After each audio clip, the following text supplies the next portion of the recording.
Belum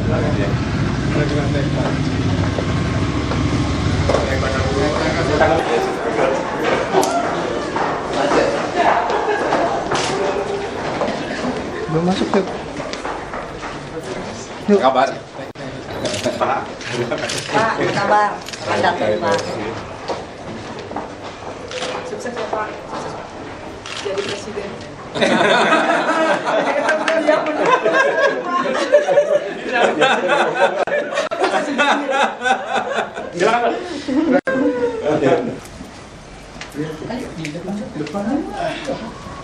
Sehat-sehat, Mas. Sehat.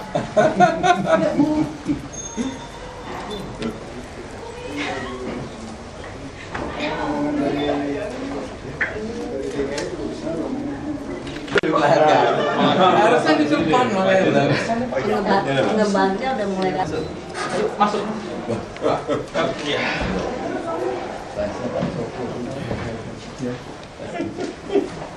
Kita mulai. Mulai. Pak Gulang, ini kunjungan ketiga Pak Joko Widodo ini sebelum menjadi gubernur setelah ini.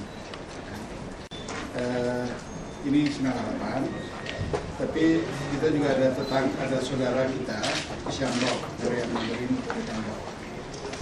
Saya perkenalkan satu-satu dulu, yang tidak saya perkenalkan kalau terlalu banyak.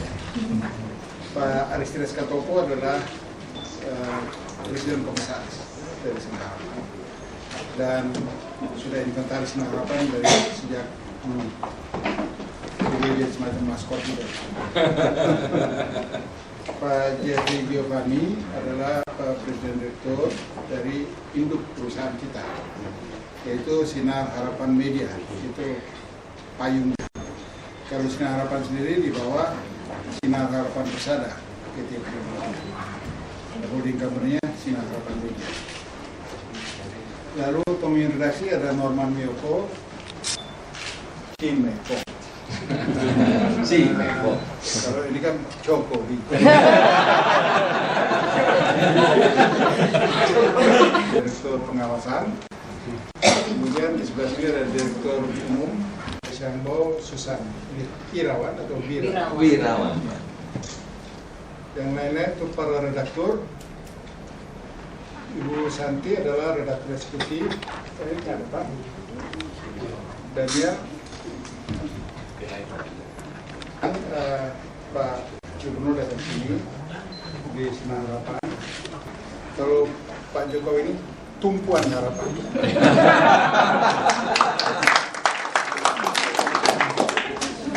Jadi kita atur begini, Pak Jokowi dulu bicara gitu. Kalau setelah itu nanti kita lanjutkan dengan pertanyaan atau apa. Terima kasih. Saya mau bicara apa ya? Yang paling penting menurut saya ingin menjalin komunikasi dengan semua yang ada di sini karena sudah berapa tahun, setahun ya. Lagi ya nanti supaya program DKI ini bisa disampaikan, diberitakan, disosialisasikan dari sini sehingga masyarakat bisa tahu dan biar buat kami sendiri pemerintah DKI saya kira media ini bisa menjadi lembaga yang mengontrol, mengingatkan kita sehingga kalau ada hal yang kurang-kurang bisa jauh-jauh hari bisa diingatkan dari media dan mengingatkan kita terus akan kita rawat agar karena bekerja jadi kena masyarakat juga akan jadi tidak tahu. Saya kira itu yang sedikit yang kami sampaikan. Terima kasih. Terima kasih Pak. Boleh ngobrol ini Pak ya. Saya akan meraih begini. Yang enteng-enteng aja. Yang enteng-enteng. Mungkin tentang DKI dulu. Tepat dulu. DKI nanti. DKI nanti. Kita kita dengar bahwa semenjak Pak Jokowi bersama Pak Ahok memimpin Jakarta, secara tidak banyak diberitakan, tidak pernah diberitakan bahkan tentang program penghematan, mengefisienkan anggaran, jadi cost efficiency. Dan saya dengar itu bisa mencapai cost efisiensinya 25%. Itu satu. Kedua adalah tentang banyaknya bangunan-bangunan di Jakarta, terutama jalan-jalan protokol yang kejepit. Artinya jadi restoran tidak bisa, jadi rumah tinggal nggak bisa karena tidak ada tempat parkir di depannya. Kalau seperti di Singapura itu pemerintah Singapura membeli kafe itu, lalu membiarkan terbuka, dipagar, biarkan terbuka, lalu ditanami 2-3 batang pohon untuk di jalan itu selalu ada selingan-selingan di mana ada titik-titik hijau. Jadi mungkin DKI juga bisa menganggarkan untuk membeli kapling-kapling itu daripada dia jadi kumuh, dia jadi rusak, maka dibeli saja lalu dibiarkan lalu ditanami dengan pohon. Itu dulu Pak. Terima kasih.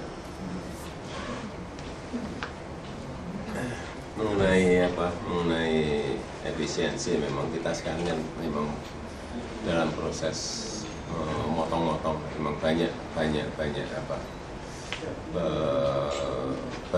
mata anggaran yang sebetulnya standarnya itu bisa dikecilkan tetapi dengan kualitas yang sama. Saya kira sudah kita mulai kemarin untuk standar satuan harga itu kita potong antara 20 sampai 25 dan nyatanya sekarang juga berjalan, nggak ada masalah. Artinya memang itu standar satuan harga kita memang masih bisa kita efisienkan. Juga saya kira sekarang ini dengan memasukkan pengadaan barang ke e-katalog itu juga ya langsung kita beli langsung. Itu juga memberikan efisiensi yang cukup besar. Kemudian di sisi income saya kira juga ada dengan pajak online yang kita lakukan untuk hotel, restoran, tempat hiburan, parkir ya kelihatan. Kemarin waktu kita masuk anggaran kan kira-kira 40 triliun, sekarang ini sudah masuk ke 50 triliun lebih sedikit. Saya kira tahun depan kami targetkan kira-kira sudah melonjak lagi ke 67 triliun, 67 sampai 68 perkiraan kami, karena semuanya sudah online, sudah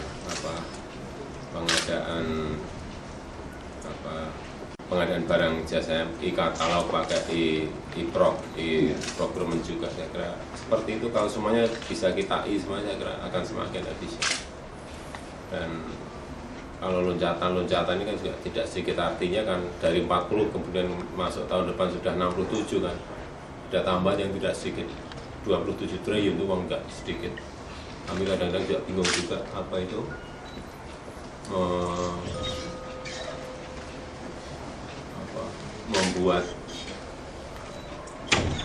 membuat kegiatan proyeknya, karena kalau di Solo dulu biasanya dinas-dinas itu dekat-dekat ke saya itu minta, Pak yang ini saya di sini saya beri aja, ada yang nggak mau. Saya nggak sanggup Pak, ini tahun ini cukup 1 triliun sudah mau nggak mau ditambahin lagi menjadi 2 atau 3. Ini juga saya juga kaget juga, sehingga triliun dalam 1 tahun nggak mungkin Pak. Misalnya nggak Monas gitu.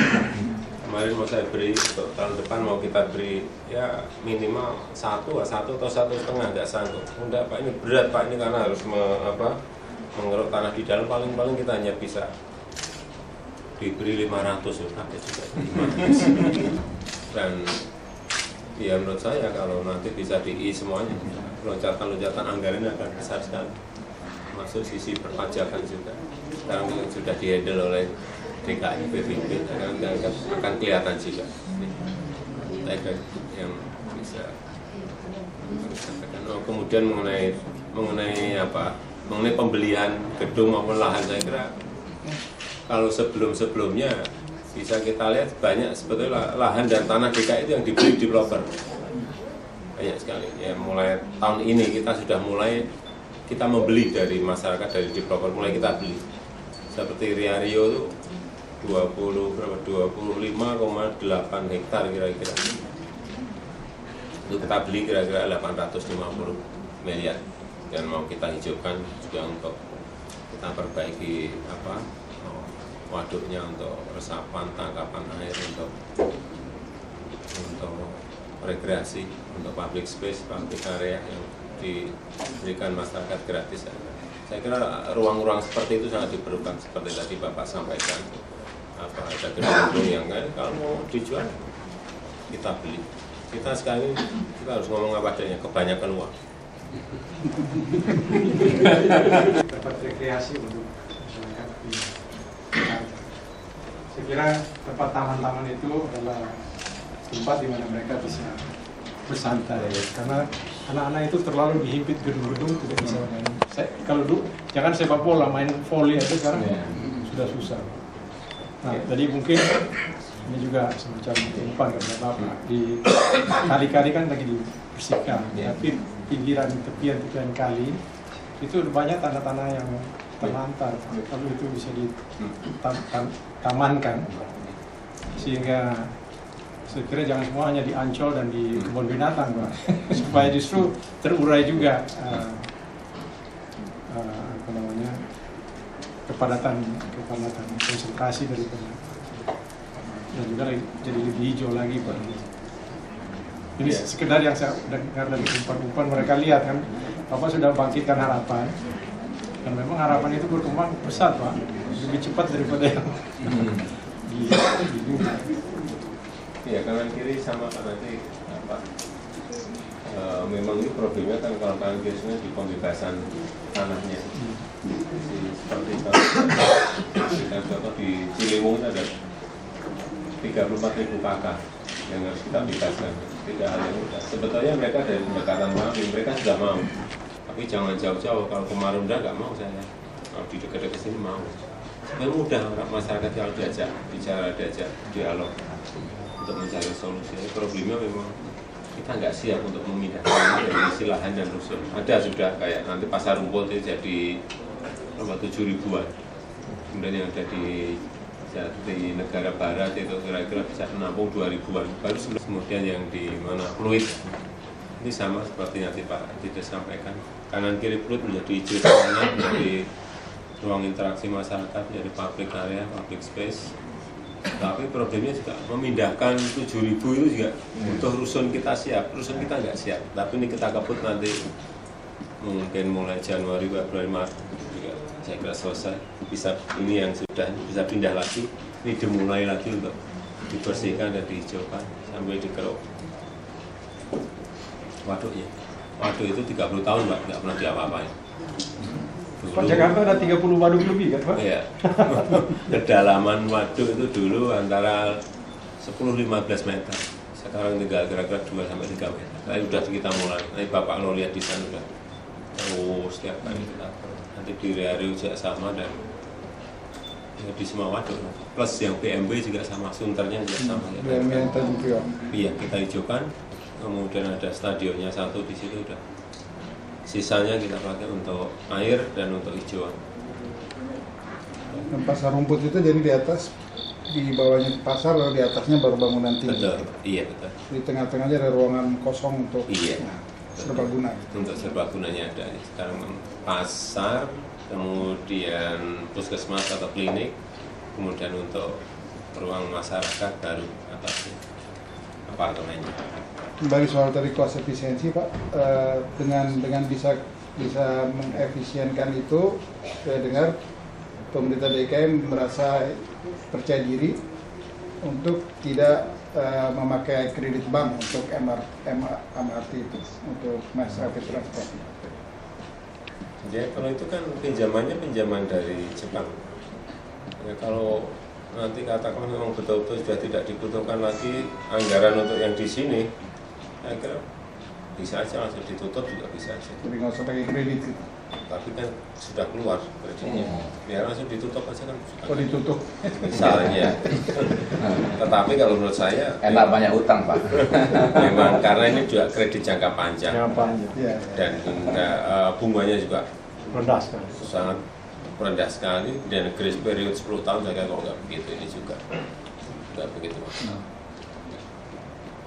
Hanya mungkin yang berikut mungkin Pak, mungkin MRT yang berikut atau monorail yang berikut bisa aja kita biaya sendiri misalnya. Tapi ini pengalaman pertama memang harus, saya kira harus mereka dulu.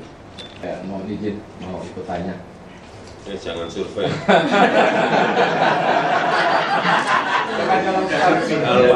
Kalau Pak Giovanni ini 2014 masuk. Jadi saya sangat terbiasa mencatat, Pak. Jadi ada beberapa catatan saya selama mengenal Pak Jokowi. Yang pertama, itu juga pertemuan saya pertama dengan Pak Jokowi, itu kira-kira 1 hari menjelang pemilu Pilkada Jakarta. Putaran pertama, Pak. Putaran pertama. Kita sama-sama makan malam ketika itu. Kira-kira besok hasilnya. Ya, saya karena terbiasa percaya sama ilmu pengetahuan yang tentunya survei sebagai basisnya. Survei terakhir 1 minggu sebelum Pilkada Jakarta itu menunjukkan Pak Foto itu 40 sekian persen lah kira-kira. Pak Jokowi 34 atau 33% lah kira-kira. Tentu saja saya jawab dengan mantap, ya besok Pak Jokowi nomor 2, tapi di round terakhir saya yakin Pak Jokowi menang, saya bilang. Apa yang surprise dari cerita ini? Pak Jokowi menjawab, besok saya kasih kejutan Mas Jeffrey. Dan besok betul-betul terkejut saya. Angka itu terbalik jadinya. Saya nggak tahu rahasianya apa. Kalau secara ilmu pengetahuan bisa saja waktu 1 minggu menjelang pemilihan itu yang mengakibatkan terjadi perubahan yang luar biasa.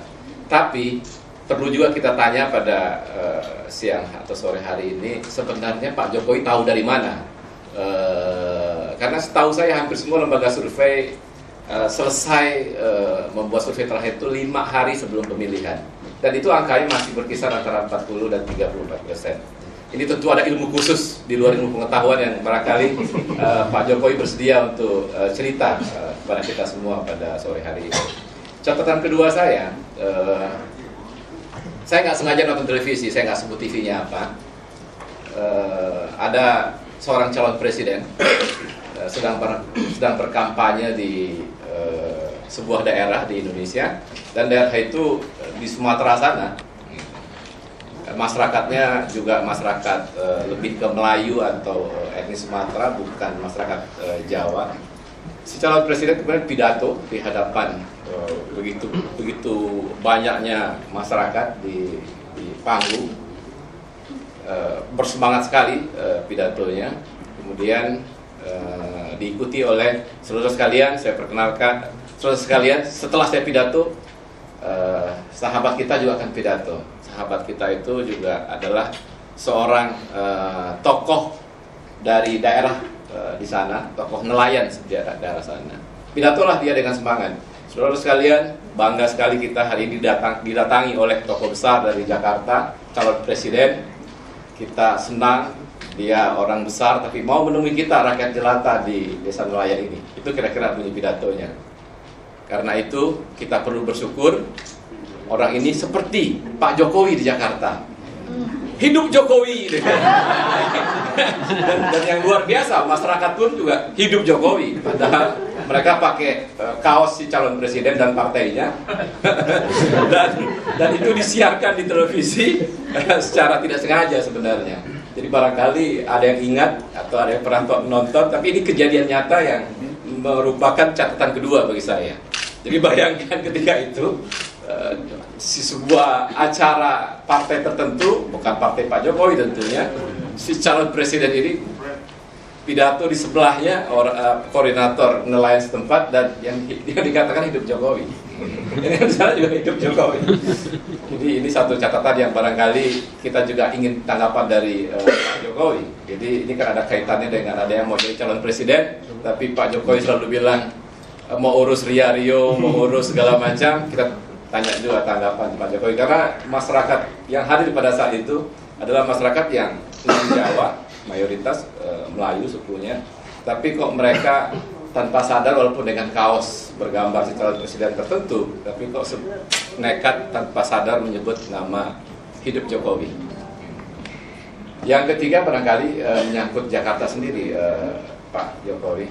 Saya justru melihat bahwa Jakarta ini menjadi sesuatu yang jadi lebih realistis kita lihat. Karena sebelumnya kita selalu menganggap bahwa mengurus Jakarta ini susah sekali. Mengurus Jakarta ini sulit sekali. Mengurus Jakarta ini adalah sesuatu yang tidak mungkin bisa diselesaikan dengan waktu yang cepat. Seolah-olah sesuatu yang impossible gitu. Namun Pak Jokowi belum sampai 1 tahun saya rasa sekarang sudah menunjukkan bahwa hal-hal yang tidak masuk akal itu, hal yang tidak mungkin itu terbukti bisa mungkin. Kalau kita lihat misalnya Tanah Abang, yang dulu barangkali sesuatu yang nggak masuk akal buat kita bisa dibersihkan karena di situ terjadi konspirasi dari macam-macam unsur, macam-macam pihak yang saling menguntungkan dan saling mengunci. Tapi tiba-tiba Pak Jokowi bersama Wakil Gubernur berhasil dalam waktu yang terlalu lama untuk membersihkannya. Nah kemudian Pak Jokowi ini terkait dengan isu-isu capres yang berkembang, kaitannya dengan Jakarta ini, saya termasuk orang yang percaya sekali bahwa kalaupun Pak Jokowi terpaksa nanti harus jadi calon presiden, sebenarnya Pak Jokowi juga nggak perlu khawatir karena justru presiden akan lebih mudah lagi membuat Jakarta jauh lebih baik. Kira-kira demikian Pak Jokowi. Terima kasih.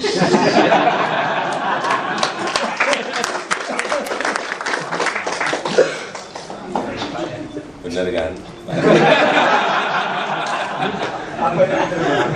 Jadi larinya ke situ. Yang pertama ya saya ingat waktu ketemu di HI Pak ya. Ya saya sebenarnya sudah sampaikan saat itu, saya sampaikan ke Pak Jeffrey, termasuk angkanya ya. Angkanya kira-kira 3843 Pak. Bapak sampaikan kan saat itu. Enggak Pak, itu di bawah sedikit. Nomor 2 di bawahnya dikit aja dari incumbent sudah sangat bagus sekali, sudah luar biasa. Ya kalau nggak percaya besok ada kejutan kayak gitu. Dan angkanya saya kira sesuai dengan yang saya sampaikan 43 ya, sedikit itu memang. Saya setiap datang ke sebuah tempat itu pasti saya hitung dan saya catat. Hitung-hitungan orang tepuk tangan aja saya bisa memperkirakan, oh ini 70%. Saya tahu, enggak serius ini serius.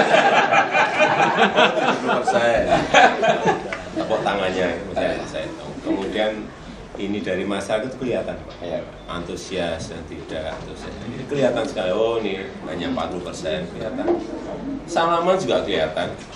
Salaman mana yang 100%, mana yang 40%, kelihatan, benar. Kalau kita sering bergaul dengan masyarakat, yang mana yang ke kita, mana yang tidak, itu kelihatan semua. Salami aja semuanya kelihatan. Udahlah, hanya 30%. Catat. Dari situ bisa kelihatan, Pak. Nanti kita hitung secara real. Mungkin dengan kalau kan metodologinya apa? Ada yang multi stage random sampling apa ini nggak sama, itu nggak mirip-mirip gitu juga saya kira, nggak jauh-jauh amat juga. Jadi hitung-hitungannya seperti ini. Jadi saat itu sudah kami sampaikan di forum itu, angkanya hitungan kita seperti itu dan terbukti. Mungkin bedanya satu pakai Windows, satu pakai open system. Satu pakai ilmu pengetahuan, satu pakai ilmu ketuhanan. Ya lapangan Pak, itu lapangan yang saya kira nggak ada bedanya juga. Tentang tumpuan harapannya Jeffrey ini bahwa pada Pak Jokowi bahwa 2014 jadi presiden aja, dari situ juga bisa Jakarta lebih baik. Ya memang ini memang malah atur Solo sekalian Pak. Memang banyak yang mungkin banyak nggak tahu ya bahwa urusan banjir yang namanya 13 sungai besar yang sering menyebabkan banjir itu memang semuanya adalah kewenangan dari pemerintah pusat, bukan di kita. Ini banyak yang belum tahu di situ. Baik yang Ciliwung, Pesanggeran, Angke, Sunter dan teman-temannya itu urusannya urusan pemerintah pusat. Kemudian yang di atas pun kan juga kita nggak bisa intervensi juga. Yang di puncak misalnya mau buat waduk yang di Ciawi, kita mau mempercepat dengan jurus apa? Bukan di wilayah kita, itu juga urusan pusat. Karena memang air yang paling banyak memang dari run off-nya dari atas, aliran dari atas bukan dari yang lain. Termasuk juga masalah kemacetan dan juga bersangkutan dengan Bekasi, Bogor, Tangerang dan sekitar kita ini juga sama. Itu juga tidak berada pada kewenangan kami.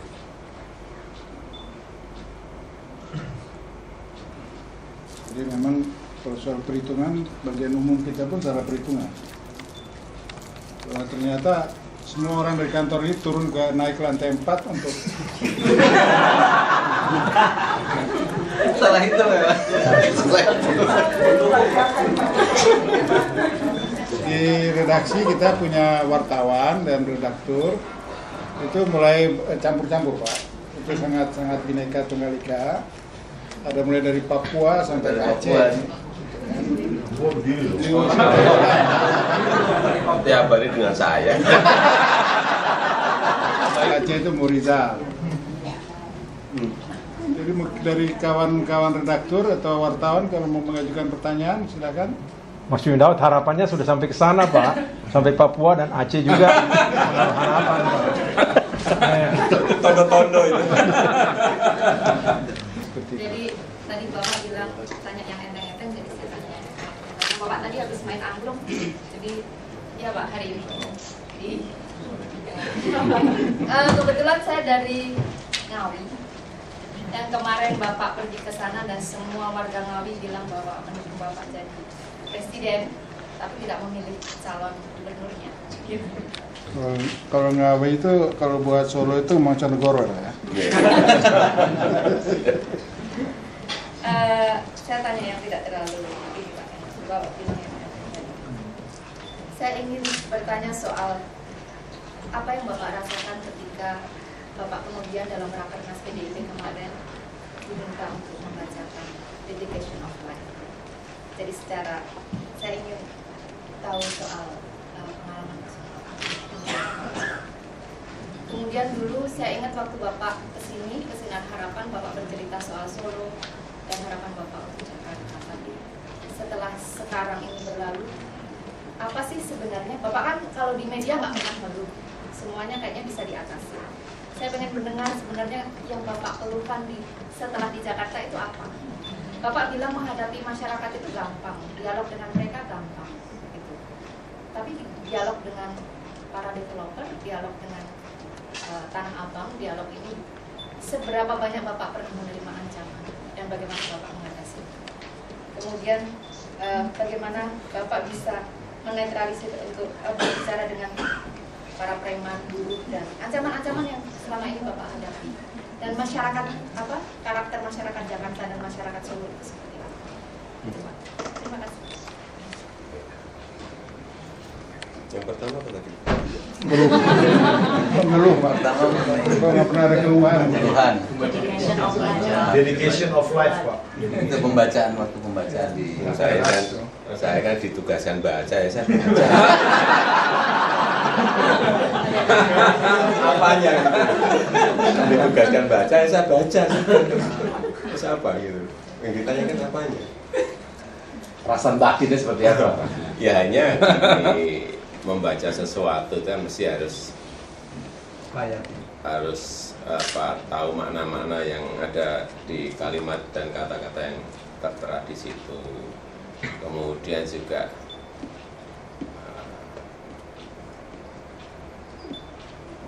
menghayatinya betul-betul. Kalau maknanya setiap kata sudah kan menghayatinya akan lebih ya. Kalau membaca sesuatu dihayati dan tidak itu kelihatan. Ya nggak tahu, kemarin kan menurut saya hayati. Ya. Tapi nggak tahu yang dengarkan nggak ngerti. Jadi karena memang ditugaskan mendadak, saya baca. Itu aja. Kalau yang keluar ya memang ya biasa saja sih. Di Solo dulu juga preman juga banyak. Yang namanya gali ya preman ya sama saja kayak gitu. Enggak yang di bawah, enggak di apanya. Godfathernya juga sama saja sih. Kan manusia bisa diajak bicara, bisa diskusi, bisa diajak negosiasi. Di sini juga sama. Diajak bicara saja, nggak ada masalah. Hanya kita aja yang sering nggak mau ngajak bicara mereka ini. Yang menyebabkan sering jadi kontraproduktif itu karena kita merasa mereka bisa dihadapi dengan pressure yang represif. Coba aja dulu zaman Mbak Priok, berapa puluh miliar habis, sosial cost-nya berapa, dan kita nggak berhasil. Sekarang nggak usah ngomong-ngomong, sekarang udah rampung, dan nggak ada berita, nggak ada berita. Tanah Abang rampung itu diberitakan. Tapi orang kan nggak ngerti kan waktu kita melihat medan, melihat persoalan, melihat problem yang ada di sana, melihat masalah-masalah konkret dan kemungkinan kerikil apa yang ada di sana. Kalau saya kan lihat betul, dari pagi ya kita lihat. Tanya aja di Tanah Abang, jam 1 malam, jam 11 malam, berapa kali saya di sana. Selama 2 bulan itu menyelesaikan itu berapa? Ditanya berapa kali? Apakah tiap hari? Setiap hari berapa kali saya ke Tanah Abang? Tanya aja. Selama 2 bulan saya berapa ratus kali saya ke Tanah Abang. Artinya kalau kita mau perang dan medan itu terkuasai, kelemahan-kelemahan yang di sana juga kita kuasai, gampang saya kira memenangkan sebuah peperangan, memecahkan sebuah persoalan, dan tidak usah pakai harus represif dengan Satpol, dengan aparat. Ya kalau aparatnya kemarin kan TNI juga ngecat aja di situ. Tapi orang kan melihat, wah yang ngecat aja TNI. Pesan itu saya sampai gitu. Nggak usah hajar dengan tangan, nggak perlu lah. Tapi dengan itu aja sudah cukup. Pesan itu mestinya sudah sampai. Oh ini di backup penuh dari TNI. Ya, kepolisian juga ada di situ, tapi juga nggak ngapa-ngapain juga. Nah, Kapolresnya semuanya memberikan backup, Kapoldanya memberikan backup total, kelihatan. Pesan itu mesti sampai ke bawah. Nah, tidak usah pakai gebuk-gebukan lah, pos sosialnya lebih, saya kira pos sosialnya lebih.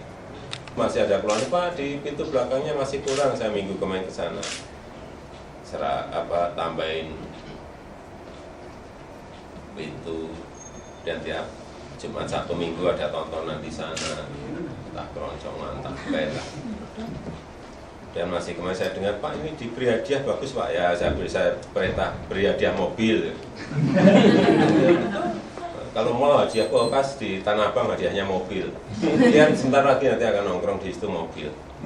Hadiah belanja di Blok G mobil. Ini proses bisnis yang harus kita lakukan juga kan.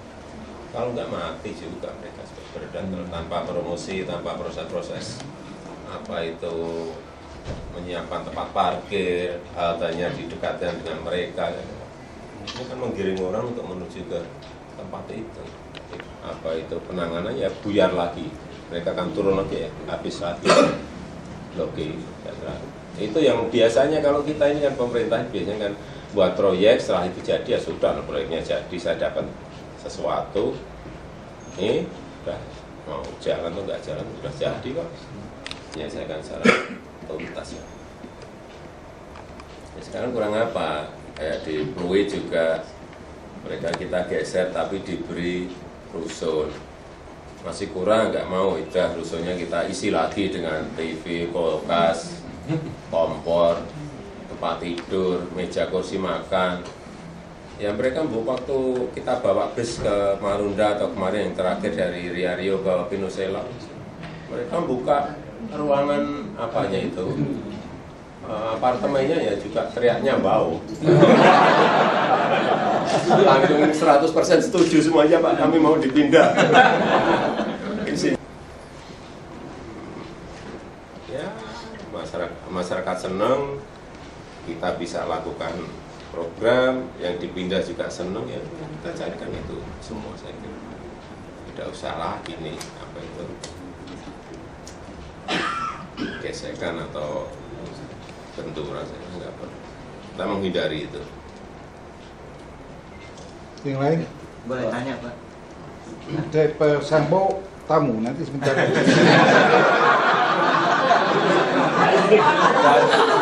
Ya tanya, nggak pernah mengeluh ke apa misalnya ke aparat juga nggak pernah ke dinas-dinas yang ada di saya. Kita untuk dipromosikan di TV, di radio, di koran semuanya. Proses-proses bisnis harus dilakukan di blog ini. Lebih susah menghadapi masyarakat yang di atas atau yang di bawah? Amin. Lebih susah menghadapi Masalah. Ini masalah komunikasi. Sedikit. Akan Radio Nasional. nama saya Sigit Wibowo Pak dari Selatan. tetangganya di Solo. Saya hanya bertanya yang ringan-ringan aja Pak. Kalau Pak Jokowi ini kan mempelopori pendekatan pemimpin yang memblusukan. Pada hari ini kan akhirnya kan banyak ditiru oleh pemimpin lain yang mau jadi pemimpin nasional atau mungkin jadi bupati atau gubernur, ini jadi trademark gitu. Bahkan salah satu calon capres yang mau maju dalam 2014 meskipun belum menang dalam konvensi itu pun melakukan belusukan kemarin ke Kerawang.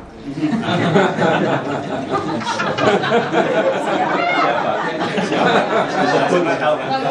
Nah, ini kira-kira ini Bapak ini menemukan konsep kepemimpinan yang bukan mendekati rakyat secara langsung ini atas inspirasi dari mana? Soalnya kalau kita lihat pemimpin-pemimpin di Indonesia itu kan banyak kan biasanya dia enggan turun ke bawah, tapi lebih banyak orang-orang datang ke dia melaporkan nanti ABS dan akhirnya kan masalah seperti sekarang banyak terjadi. Itu yang pertama. Yang kedua, saya lihat juga pendekatan Bapak ini dalam menyelesaikan masalah pakai pendekatan budaya, pendekatan seni, dan membuat orang menjadi semakin humanis. Ini sebenarnya murni untuk menyelesaikan masalah atau juga untuk mencari tambahan fans Pak? Terus pertanyaan ketiga yang terakhir ya, ini kan di masyarakat itu nanti kan ini kan tampaknya kan akan terbelah Pak. Artinya bagi pihak-pihak yang mungkin kontra, yang misalnya Bapak nanti maju jadi capres di 2014 akan menanyakan seperti ini. Selesaikan dulu dong tugasnya di Jakarta. Kemarin kan berkomitmen seperti itu. Kira-kira nih ya Pak, jawaban Bapak seperti apa jika nanti menghadapi pertanyaan yang seperti ini? Mas memang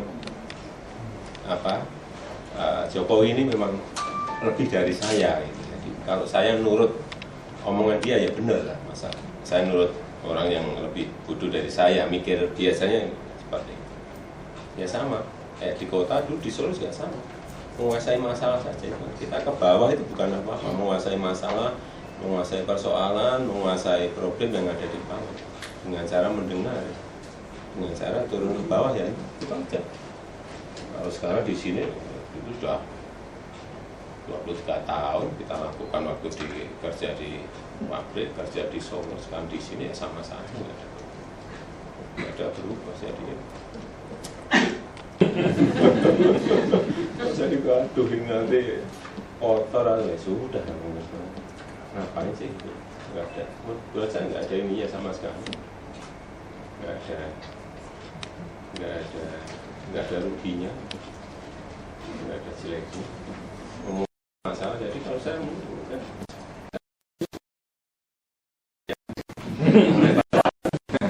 kepala PU, iya betul, misalnya jembatan atau pengerukan, saya mana saya dengan dia.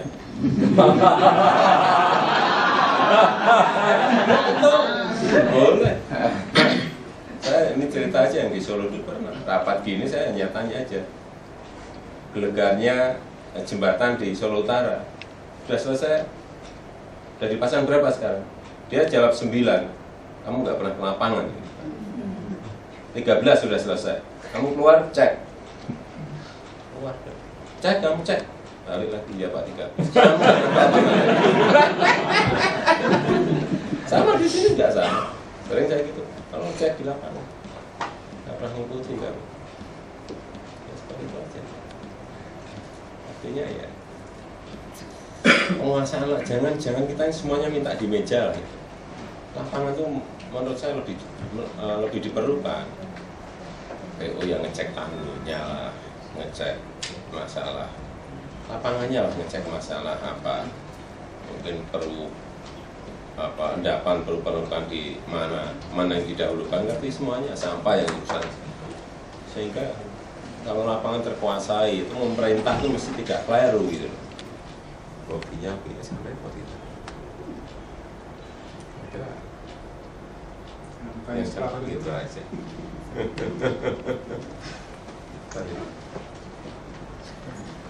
Ya enggak, saya kira memang pendekatan lunak itu diperlukan. Pendekatan lunak, kemudian kita ini juga pendekatan budaya. Memang disentuh dengan cara itu saya kira akan lebih karena daripada kita harus kita gebukin nambah musuh aja. Kalau kita bisa lakukan dengan cara-cara itu, kenapa harus dengan cara yang lain? Saya kira ya dengan cara itu saya yakin pendekatan budaya sesuai dengan karakter kita, karakter kampung masing-masing atau karakter wilayah masing-masing, kalau lebih kena, dan dari pengaman kita itu masyarakat lebih gampang disentuh dengan cara itu. Nah, perkara tambah pen atau tidak ya terserah.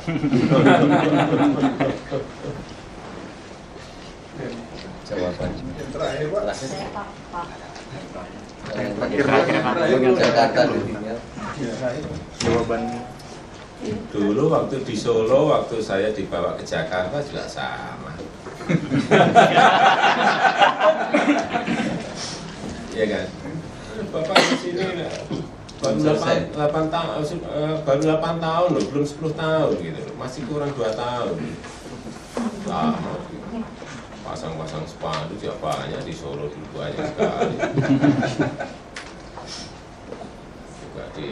juga Dewa juga. Tapi setelah di sini juga kalau pulang ya rame-rame nemuin semuanya juga. Saya kira hanya goal kita tuh apa itu loh. Kalau orang melihat goalnya ini cuma cari-cari sesuatu, itu beda. Orang akan melihat itunya nanti. Kalau di Jakarta itu saya kira saya sampai saat ini masih konsentrasi kerja di sini. Jadi saya enggak akan jawab yang wilayah politik. Tutup. Redaktur Kesra. Nama saya Tutut, saya redaktur sosial lingkungan. Ya asalnya dari Madiun. Karena sosial lingkungan makanya kita sering berhubungan dengan soal kesehatan ya Pak ya. Seperti itu. Jadi mungkin pertanyaan saya simpel aja dari cerita Pak Jokowi tadi itu. Seperti saya angkat aja dari saya ingat tadi bahwa 13 kali di Jakarta itu sebenarnya tanggung jawab pemerintah pusat.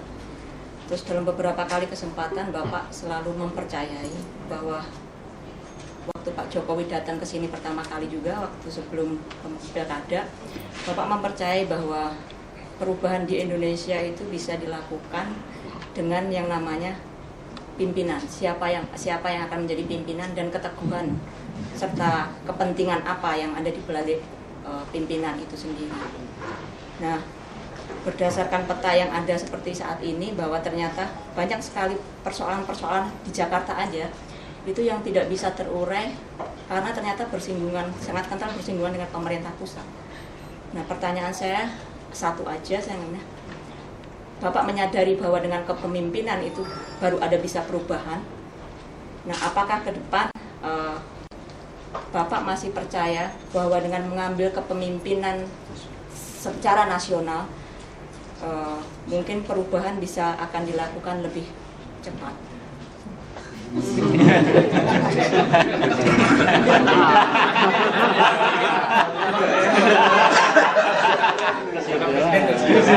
Begitulah. Soalnya Pak, kayak di Gatra atau saya majalah saya lupa ingat itu tulisannya itu judulnya sekarang atau nanti, artinya take it or leave it, now or never. Jadi kan saya percaya juga Bapak sangat sudah melihat peta-peta yang ada gitu, apalagi sudah bersentuhan dengan masyarakat, sehingga bau tentang seberapa persen Bapak akan dipilih juga sudah. Bapak juga bilang saya harus melakukan survei sendiri, karena kalau saya sudah melangkah saya tidak mau kalah, saya harus pasti menang. Jadi saya harus memetakan. Sekarang ini saya rasa Bapak udah memetakan dan sudah tahu petanya. Makanya pertanyaannya adalah yang di Gatra tadi itu take it or leave it, now or never, seperti itu Pak. Jadi now. Enggak lah, menurut saya yang paling penting itu memang ya kepemimpinan penting, tapi menurut saya sistemnya yang berjalan itu lebih penting menurut saya. Jadi sekarang ini yang kayak di Jakarta yang kita mulai bangunkan sistemnya agar ini berjalan, kayak pajak online itu sistem, kemudian lelang jabatan, yaitu seleksi dan promosi terbuka itu sistem, dan itu sulit dianu orang gitu, sulit di orang mendikte kita sulit. Siapapun yang di atas, mungkin ada yang di atas kita mau dikte, masyarakat dikte pun juga nggak bisa. Sebagai contoh kayak ini sistem ya, sistem yang kita jalankan ini. Contoh yang di Lenteng Agung, yang lurah di Lenteng Agung. Saya hanya jawab gampang aja, ini itu berdasarkan seleksi. Jadi seleksi kemampuan, seleksi kompetensi, menganalisa masalah. Jadi yang kita taruh di sana, ya orang itu sudah dipilih. Kalau saya memilih seseorang berdasarkan etnis, berdasarkan agama, berdasarkan ya berarti sistem yang kita bangun ini percuma gitu. Dan ternyata bisa diterima, ada masalah. Jawabannya kan hanya itu aja waktu saya gitu. Di masyarakat saya jawab itu aja dan selesai. Beda kalau saya menaruh di sana kayak sistem yang kemarin, saya suka A, saya taruh A, saya suka B, saya taruh B, saya suka C, saya taruh C, karena mereka akan mendukung saya misalnya di dalam pilkada, pilgub, itu beda pasti akan ramai. Tapi kalau ini sudah sistem terbuka, seleksi terbuka, nilai juga sudah dipaparkan, dan yang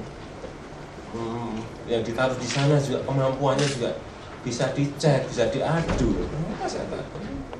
Itu aja, meletakkan sistem saya kira yang perlu. Ya kepemimpinan juga berpengaruh ya. Sistem itu yang sangat diperlukan. Kalau sistem itu masih ada kepentingan ya, nggak akan berjalan sistem itu. Sekecil apapun dengan ini nggak akan berjalan. Artinya sistem itu juga diperlukan, penataan sistem itu juga diperlukan untuk kepemimpinan yang lebih tinggi kan Pak? Ya, semuanya dari yang tingkat lurah atau tingkat camat atau tingkat wali kota atau tingkat gubernur diperlukan. Maksudnya itu berlaku untuk seluruh Indonesia. Di level negara sistem apa Pak? Yang harus dibenahi? Kalau Bapak di Jakarta sudah tahu ada sistem lelang, sistem online. Kalau untuk negara, sistem apa?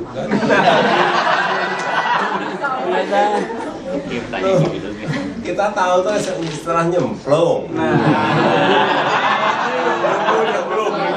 Ke Jakarta ini nyemplung dulu ke Jakarta juga nyemplung dulu.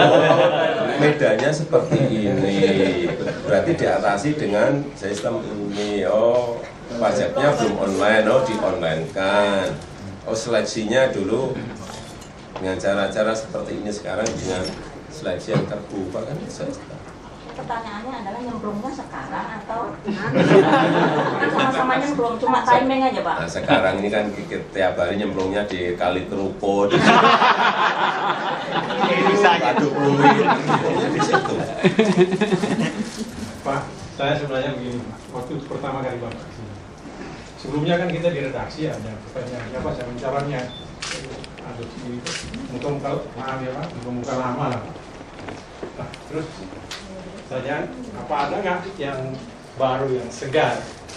Siapa ya garuk-garuk kepala? Nah, kemudian itulah gimana kalau seperti wali kota Solo, karena jelas sudah ada track record change, bisa melakukan perubahan dengan yang memberi harapan dan dapat dukungan dari masyarakat.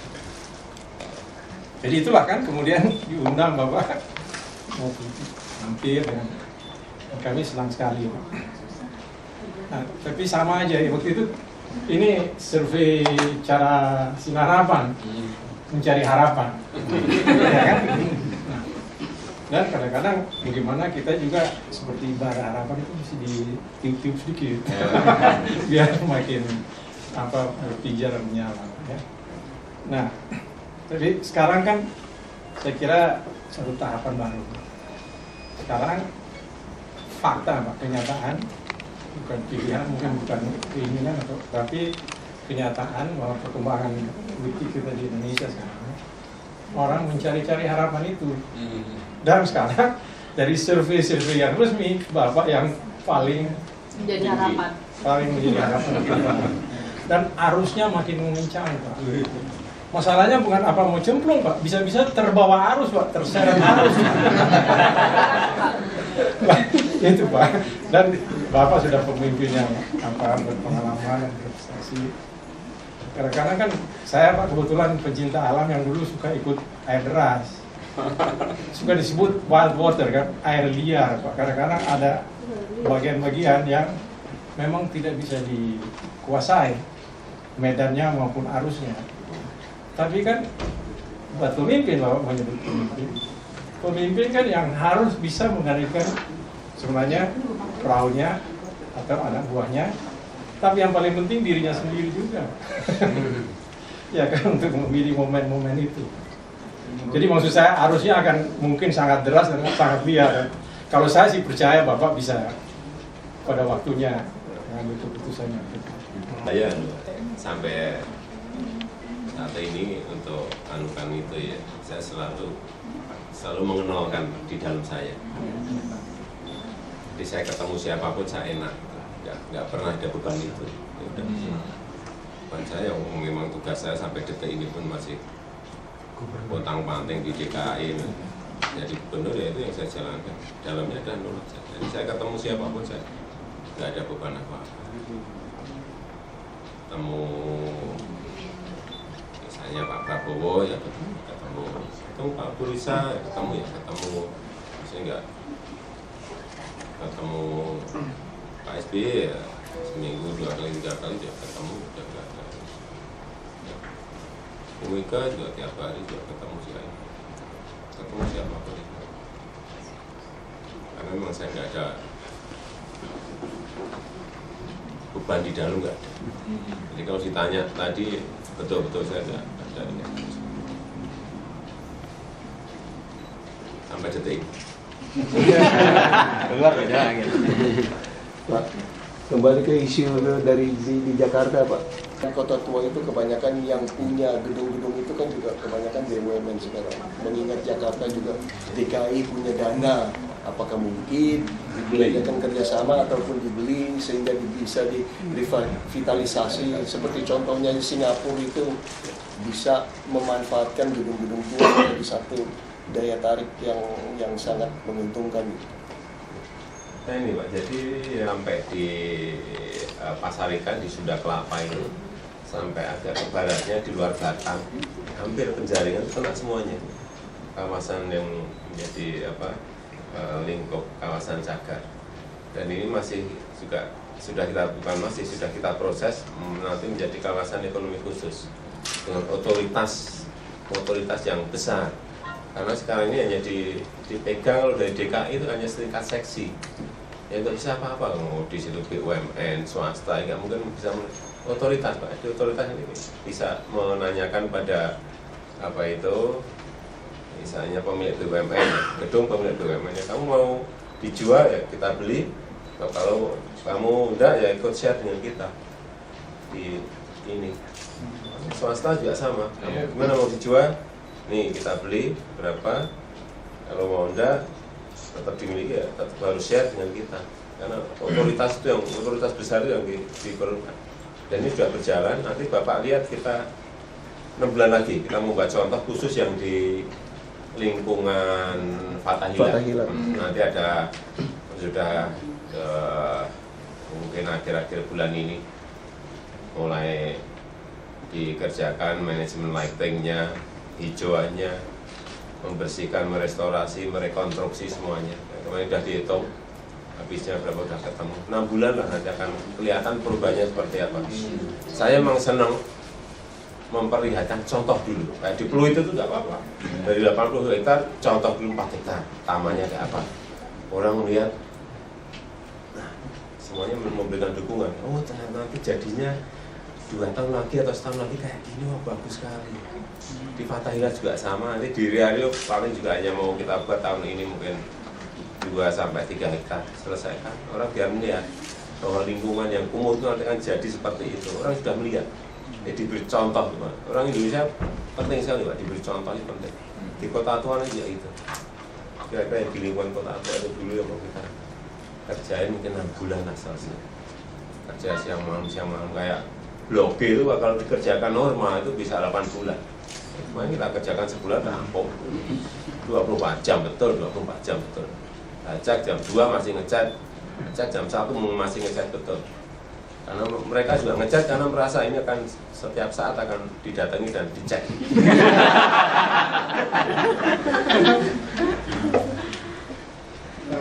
Benar nih. Ya, saya ingin tanya mengenai Rakernas PDIP yang kemarin itu. Di dalam Rakernas itu terbagi 2 kubu, Pak.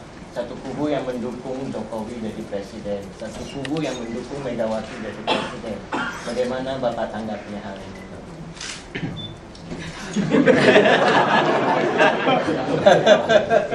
Tahu ya, Rakernas itu memang wilayahnya di wilayah politik, dan saya di situ tidak ikut dalam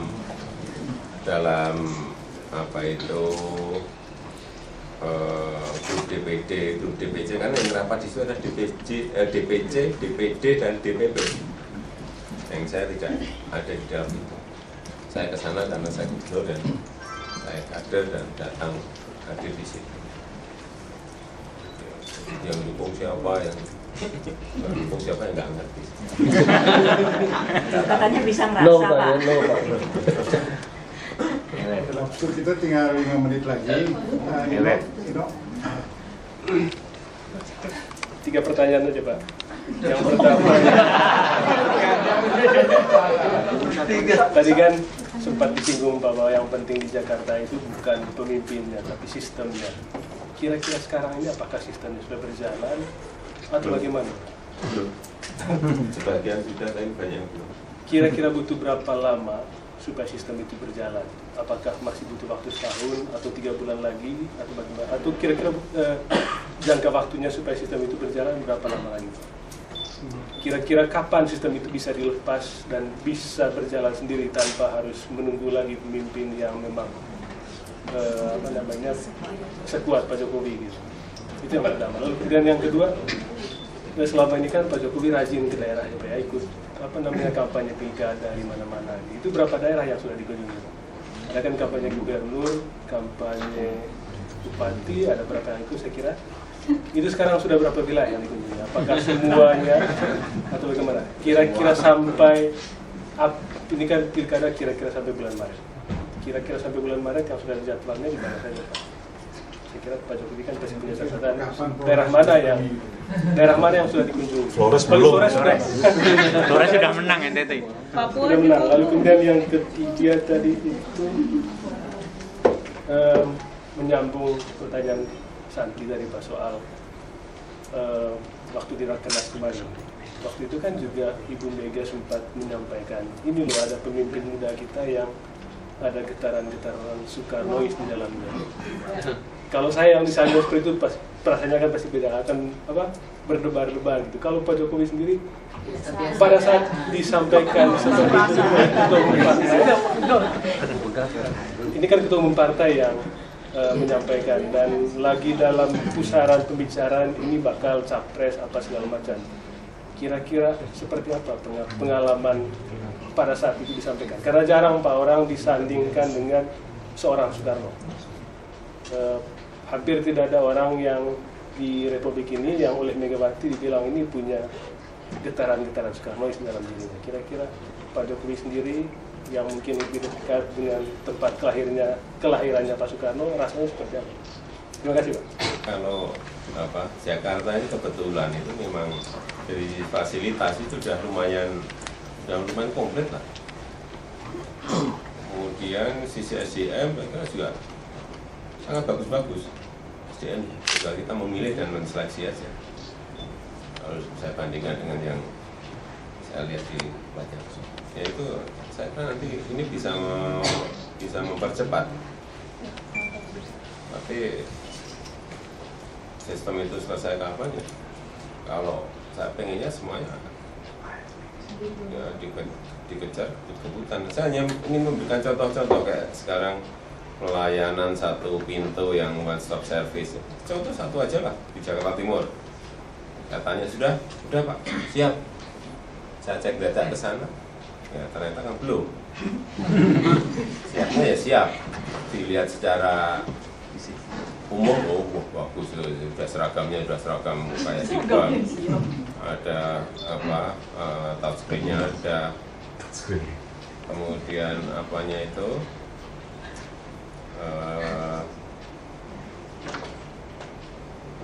Semua fasilitas kelihatan juga sudah secara nampak mata sudah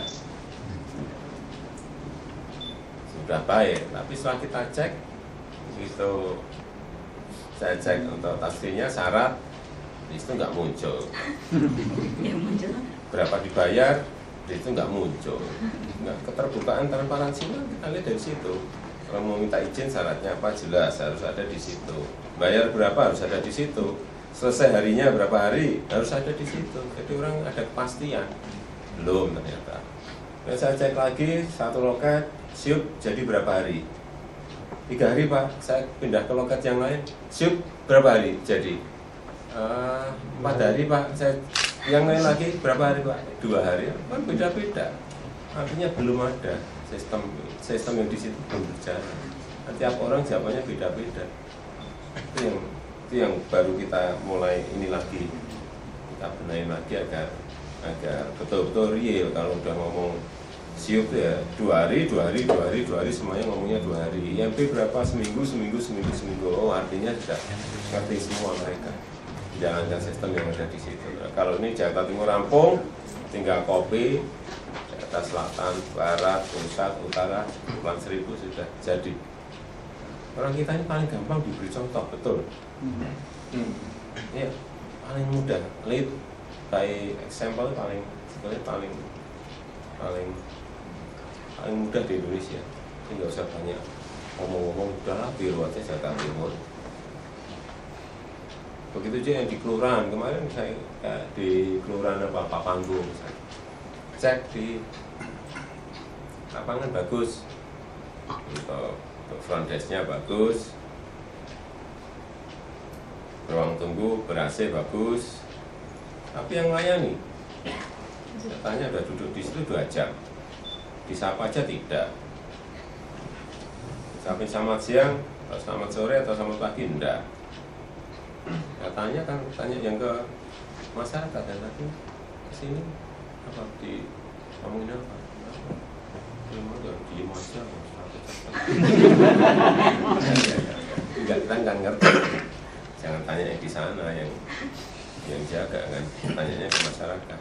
Udah berapa jam duduk di sini? 2 jam Pak, 2,5 jam. Masih dipungut? Enggak Pak, hanya sukarela. Hanya sukarela.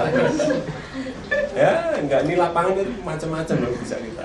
Nanti kita simpulkan, kemudian rapatkan lagi di rapat pimpinan, selesaikan masalah sukarela tadi, selesaikan masalah 2 jam tadi, selesaikan mengenai nggak menyapa warga selamat pagi, selamat siang. Beda orang datang masyarakat kita sapa selamat pagi Pak, selamat siang Bu, kan beda. Mereka merasa dilayani meskipun mungkin masih lama. Tapi paling tidak saya kira sekarang yang dulu 2 minggu sekarang sudah sehari, yang dulu seminggu sekarang sudah sehari. Ya kita sebetulnya kalau urusan kayak gitu apa sih? Misalnya urusan pindah apa sih? Misalnya Bapak datang, Pak Agus Susanto ya ketik mestinya, ya kan? Enter print, tanda tangan lurah berikan. Nggak ada 5 menit kalau mau kerja benar. Nggak ada. Saya yakin nggak ada. Kenapa? Fasilitasnya sudah ada semuanya. Karena simpel kalau kita mau mengerjakan itu. Sistem seperti itu nggak usah pinter-pinter, cari programmer, buatin, jadi udah. Ya kira ya kalau mau disederhanakan ya seperti itu, tidak salah kita nanti anunya kayak apa itu. Ambil aja programmer, suruh buatin maunya berapa KTP jadi misalnya 1 jam nggak bisa, mau 8 menit pun juga bisa. Apa sih yang sulit? Tinggal bayar programmernya saja. Anggarannya ada. Pak, tadi soal pilkada itu daerah. Wah, hampir semua. Totalnya berapa sekarang Pak yang sudah dikunjungi? Berapa provinsi gitu? Provinsi berapa ya? Dikit loh provinsi. Sedikit. Jawa Barat, Jawa Tengah, Jawa Timur, Bali, Sumatera. Flores belum lah pokoknya. Udah menang NTT. Mana lagi? Kalau bupati wali kota ya banyak, lupa saya. Jadi rasa jabatan tangannya 70% atau 30%, Pak? Balik lagi, Pak. Pak Jokowi. Satu dari web terakhir ini terakhir. Ada yang ingin saya tanyakan sama Bapak ini yang paling mendesak itu adalah soal rencana berlakunya yang namanya BPJS, Pak. Itu 1 Januari 2014. Bagaimana rencana Bapak terhadap program nasional ini? Apakah KJS itu akan dibubarkan dan tunduk pada undang-undang nasional tersebut, sistem BPJS itu? Atau bagaimana? Karena benar seperti kata Bapak tadi bahwa rakyat kita, pemerintah kita, siapapun juga di Indonesia ini kebanyakan akan mencontoh Jakarta, Pak Jokowi itu banyak dijadikan contoh oleh daerah-daerah yang lain. KJS yang sudah ada ini memang belum 100%. Tapi kalau misalnya kemudian masuk ke BPJS yang akan datang itu adalah sistem nasional yang akan mewajibkan semua sistem yang di daerah itu untuk ikut di situ. Yang kedua yang ingin saya tanyakan adalah soal tuntutannya kaum buruh, Pak. Yang terakhir mereka menuntut 50% ya, 3,7 juta. Pada waktu tuntutan yang lalu kemudian disetujui oleh pemerintah DKI, itu memberikan dampak pada selain di Jakarta, pada daerah-daerah lain juga yang mencontoh kebijakan Jakarta. Ada tentu saja buruh, ada sebagai masyarakat yang mendukung, tapi kemudian ada yang ngomel-ngomel, Pak. Ya akhirnya kami harus tutup, kami harus pindah, relokasi segala macam. Bagaimana Bapak menyikapi atau apa rencana Bapak terhadap tuntutannya buruh yang terakhir ini? Karena apa yang menjadi pilihannya Jakarta nanti, tentu saja seperti kata Bapak akan dijadikan contoh oleh tempat-tempat lain. Soal ini, krisis ekonomi yang terus-menerus yang kita belum tahu akan membaik atau tidak ini. Bagaimana Bapak mempersiapkan rakyat Jakarta yang semakin merasakan secara langsung dampak daripada krisis ini? Ada pabrik-pabrik yang makanan yang udah tutup, produksi yang udah tutup, tahu, tempe segala macam udah tutup. Mungkin bukan memberikan nasihat, tapi bagaimana Bapak memimpin Jakarta ini untuk jadi contoh di daerah-daerah lain agar jalan keluarnya seperti ini untuk menghadapi krisis ekonomi. 3 itu aja Pak yang saya tanya. Pak, saya Andreas, redaktur Metropolitan. Yang pertama lanjut dari pertanyaannya web soal buruh, tuntutan buruh.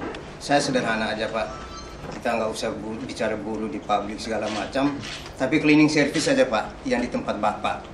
yang memakai anggaran APBD. Jangankan 2,2, ada yang masih 1,1, ada yang masih 1,5, yang 1,5 yang paling tinggi itu yang di DPRD. Barangkali kalau itu benar dulu, nah ini jadi teladan buat yang lain gitu. Itu pakai anggaran kita kok, anggaran APBD. Itu kan tinggal diatur bagaimana sistemnya. Itu yang pertama. Yang kedua, soal pelayanan satu pintu. Kaitannya dengan tahun 2014, Bapak rencanakan 67 atau 68 triliun. Khusus yang pajak barangkali online sudah jalan. Tapi khusus yang reklame, Pak. Kalau mau kita fair, ada yang sampai 3 tahun juga belum bayar. Padahal itu kan masuk dalam pajak tagihan gitu loh. Alasannya IP yang di bagian yang harus dibayar karena IP belum diperpanjang nggak bisa bayar. Padahal yang memperlambat IP-nya ini siapa? Akhirnya sampai 3 tahun, 2 tahun nggak bayar. Padahal itu kan pajak terutang yang harusnya dia bayar. Dan itu bukan hanya satu, Pak. Saya dapat informasi terakhir, Bank Mandiri rencananya mungkin mau menghadap Bapak itu. Karena dia salah satu yang pajak terutang, mau bayar itu aja susah. Nah, kapan pelayanan satu atap atau satu pintu ini, karena ini menyangkut P2B, ini menyangkut tata kota, ini menyangkut dinas pelayanan pajak, ini jadi satu, sehingga ketika orang datang ngurus satu aja di situ, nggak usah pindah ke sana. Yang seharusnya 1 bulan dia bisa sampai 4 bulan, bisa sampai 5 bulan. Terima kasih, Pak. Jadi dilaksanakan, tapi kok saya nggak yakin itu bisa dilaksanakan, karena paling-paling nanti baru ada transisi. Pelaksanaan total mungkin setahun, 2 tahun, 3 tahun, 4 tahun itu belum.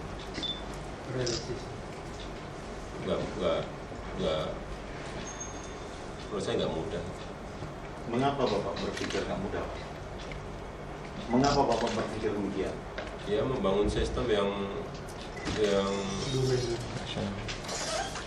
menyangkut dari Sabang sampai Merauke, dan itu bisa menyelesaikan masalah, kan nggak segampang itu. Dari pengalaman kita kayak KJS kemarin kan ramai juga, dan itu kan yang menyangkut kesehatan kan nanti yang dilayani itu nggak kayak DKI loh, jangan baru nanti hanya kesehatan dasar, hanya kesehatan dasar. Padahal yang di kita ini sampai operasi aja kita bayar, operasi kita bayar, terus apa itu?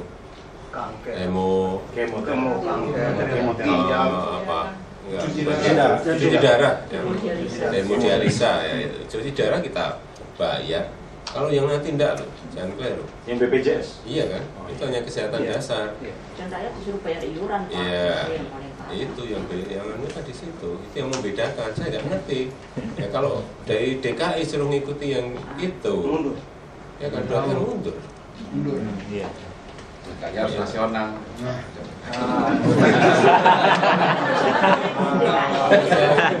Kesehatan dasar ini nggak tahu ya di cover apa soal dasar apa nanti tercover apa nggak ngerti. Tapi yang jelas tidak sampai ke itu, ke operasi, ke cuci darah, ke ini, saya kira enggak.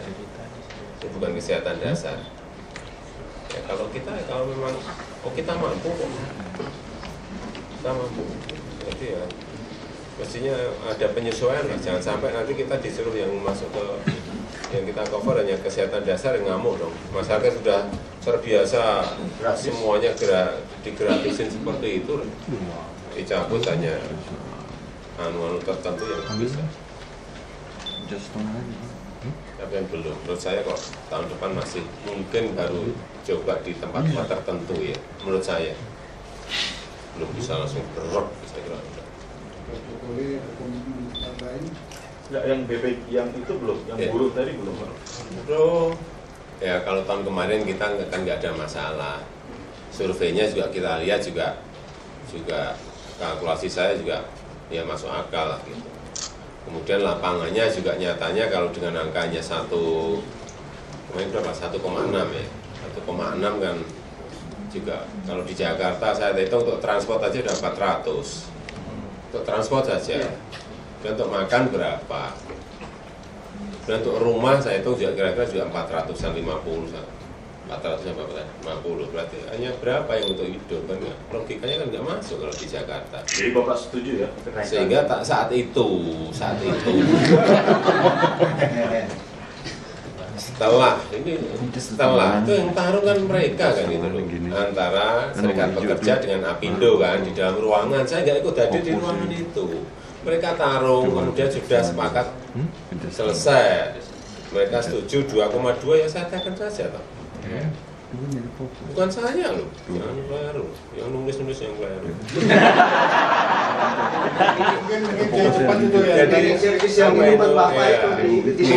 Enggak, ya saya baru dengar ini, tapi itu kan bukan dari kita, itu mesti PT kan. PT, ya PT-nya itu kan menang lelang, ya kan, dia memperkerjakan itu, ya kita masa sampai ngurus-ngurusi kayak gitu. Enggak, maksudnya kalau saya udah dengar ini ya saya tidak lanjutin. Kalau sebelumnya nggak dengar ya masa saya ngurusin.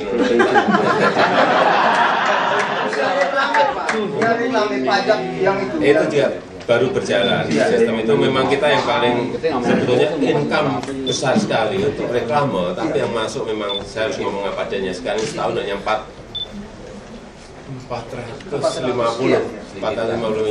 Nanti yang baru ini target kita di atas 4 triliun. 2014. Ya, 10 kali lipat. Yang reklame Pak ya? Ya, jurusnya kayak apa? Itu sudah lah, saya nggak mau keluarin tapi kira-kira 10 kali lipat target kita dan ketemu kita titiknya kayak apa. Udah. Gampang kok Pak. Gampang. Ya tahu. Gampang itu. Kalau lapangannya udah kita ketahui. Iya. Terima kasih Pak Gubernur. Waktunya memang ada komitmen tempat lain, jadi kita terpaksa tutup sekarang. Lain waktu di sini lagi. Ya untuk 2014 kan nggak lupa. Tak mau foto bersama. Foto bersama bergantian. Bisa banyak nih kan. Waktu jualan. Buat saya nih.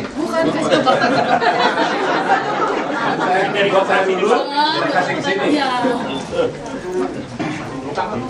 Yang lainnya balik sekarang ya. Ayo kakak.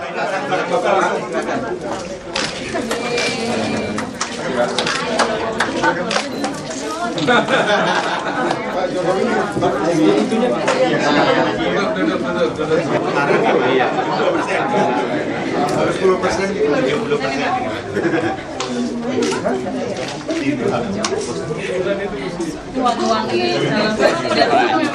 Ayo. Pulang tiap hari ketemu. Ayo, Gubernur ya.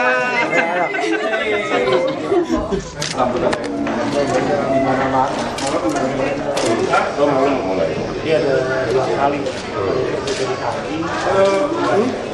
Setelah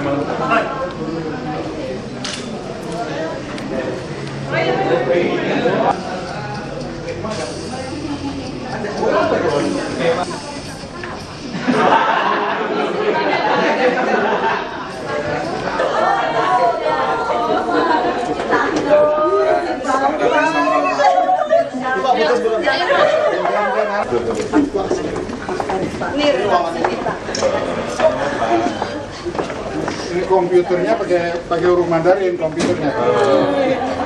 Begitulah. Ini selain di sini yang Mandarin mana lagi? Ada masuk oleh reformasi, Pak. Kan sebelumnya ada yang oleh Angkatan Darat itu Pak, Harian Indonesia. Tapi kita setelah reformasi ini kita yang pertama. Berita sosial kemarin untuk Bapak yang pertama. Ini yang ada 15 terminal yang akan diperbaharui tahun depan. Ini kami kerjakan. Selalu the headline for you. Pak Jokowi baca sampel. Yang Singapura ngerti.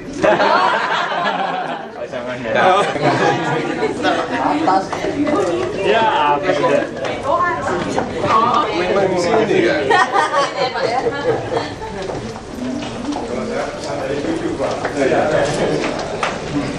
Jelas itu yang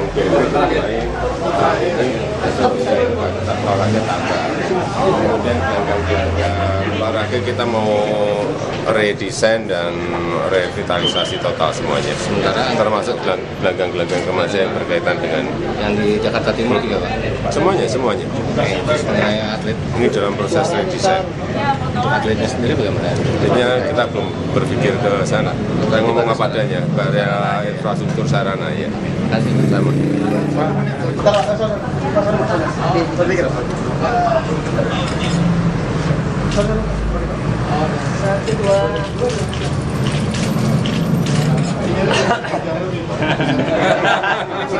Terima kasih ya Pak ya. Terima kasih banyak.